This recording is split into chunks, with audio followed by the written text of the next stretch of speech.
వక్రతుండ మహాకాయ సూర్యకోటి సమప్రభా నిర్విఘ్నం కురు మే దేవా సర్వకార్యేషు సర్వదా.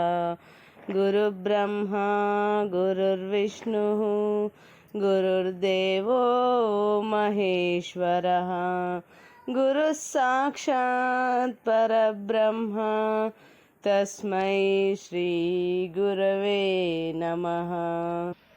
ఓం ద్రాం దత్తాత్రేయాయ నమః. శ్రీ గురుదత్త జయ గురుదత్త. శ్రీ దత్త కథా సుధారణము. ఓం శ్రీ గురుదేవ దత్త. 35వ రోజు పారాయణం. ఇక నమస్కార విధులను ఇట్లు వివరించెను.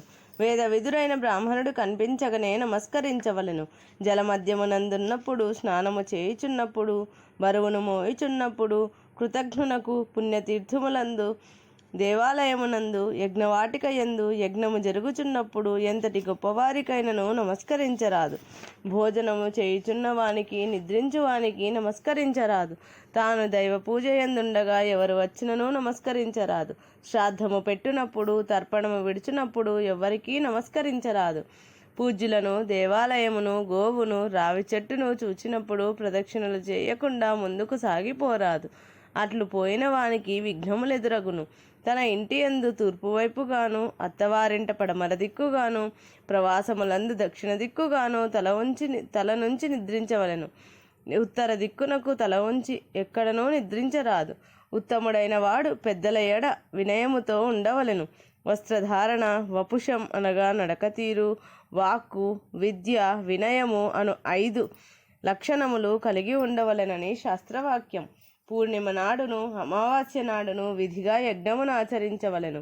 ఉత్తరాయణ, దక్షిణాయన పుణ్యకాలమందును, 2 విషువత్ పుణ్యకాలములందును అనగా మేష సంక్రమణము, తులా సంక్రమణములందు, అష్టకలయందును అనగా కృష్ణ మరియు మహాలయ పక్షమునందును, పితృదినమునందును, ఇంటికి శ్రోత్రియుడు వచ్చినప్పుడు, క్రొత్త ధాన్యము వచ్చినప్పుడును, సూర్య చంద్రగ్రహణ పుణ్యకాలమందును, పుణ్యతీర్థల క్షేత్రములు దర్శించి తిరిగి వచ్చినప్పుడును, పితృదేవతలను ఆరాధించి ఇష్టిహోమము చేసి దానములు విరివిగా చేయవలెను.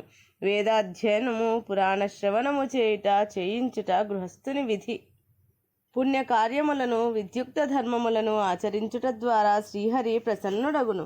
అటువంటి వానికి అసాధ్యమేమీయూ లేదు. ధర్మాచార పరాయణుడు, శుద్ధ శ్రోత్రియుడు ఏ గ్రామమునందు గాని పట్టణమునందు గాని నివసించునో ఆ ప్రాంతము సస్యశ్యామలమై పాడి పంటలతో జనులు సుఖింతురు. దేవయజ్ఞము, పితృయజ్ఞము, భూతయజ్ఞము, అతిథి యజ్ఞము, బ్రహ్మయజ్ఞము అని ఉత్తమ బ్రాహ్మణుడు, గృహస్థు అగు ప్రతివాడును ఆచరించవలసిన పంచయజ్ఞములు. నీటిని త్రాగునప్పుడు చప్పుడు చేయరాదు. దేవయజ్ఞం అనగా పూజ విధులు, నిత్యాగ్నిహోత్ర నిర్వహణ. పితృయజ్ఞం అనగా తల్లిదండ్రులను, వారితో సమానమైన వృద్ధులను సేవించుట. భూతయజ్ఞం అనగా గోవులకు మేతవేయుట, గుర్రములు, కొన్ని పక్షుల పట్ల ప్రేమతో ఆహారమిచ్చుట. అతిథి యజ్ఞం అనగా అతిథిని భగవంతునితో సమముగా భావించి భోజనము చేయించుట. బ్రహ్మజ్ఞం అనగా గాయత్రి జపము, బ్రహ్మజ్ఞానము కొరకు చేయు ప్రాణాయామ విధులు ఆచరించుట అని తెలియవలెను. అంతేకాదు, యజ్ఞమునందు ఆహుతులు వేతురు కదా, అట్లే అన్ని జీవుల యందు గల జఠరాగ్ని యందు ఆహారము సమర్పించుటయే అసలైన యజ్ఞము. యజ్ఞ ప్రసాదము తినువానికి సర్వపాప నివృత్తి అని చెప్పబడినది. అనగా వండిన పదార్థములను భగవంతునికి నివేదించినచో అవియు యజ్ఞ ప్రసాదముగా పిలువబడును. ప్రతివారు భోజనమైన పిదప చేతులు కాళ్ళు శుభ్రముగా కడుక్కొనవలెను. ఈ విధముగా శాస్త్ర విధులను పాటించువారు స్వర్గ సౌఖ్యములను పొందగలరు. స్వర్గమును వలదనుకొన్నవాడు జ్ఞానియగును. అతని జన్మధన్యము. జ్ఞాన మార్గమును అవలంబించువాడు సర్వసంగ పరిత్యాగి అయి సన్యసించి భిక్షువై సర్వులకు మేలుకోరుచు నిర్భయుడై చరించును. అతడు నిరంతర వేదాంత బోధశీలి అయి యదృశ్యం తన్నశ్యం, ఈ కనిపించునదంతయు నశించునదేనని దేనిపైనను మోహముంచడు. నిర్మముడై శత్రుమిత్రుల యందు, మానావమానముల యందు సమభావముతో వర్తించును. మట్టి బంగారము రెంటికీ భేదమెంచడు.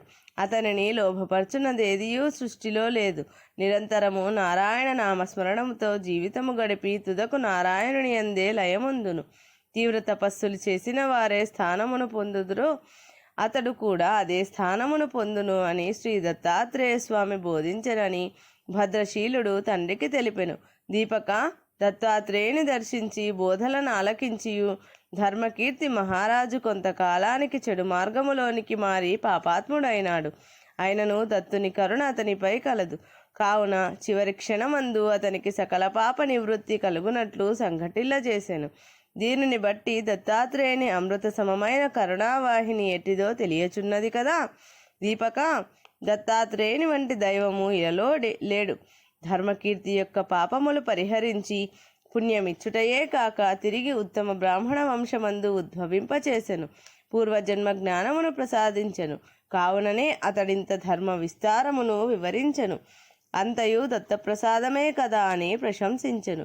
దీపకుడు, గురుదేవా, తరువాత ఆ తండ్రి కొడుకులు ఏమి చెప్పుకొనిరి అని అడిగెను.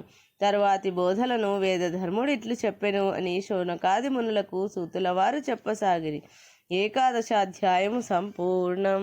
ఇది శ్రీ దత్త కథా సుధార్ణవము దత్త భాగవతం 35వ రోజు పారాయణము సంపూర్ణం.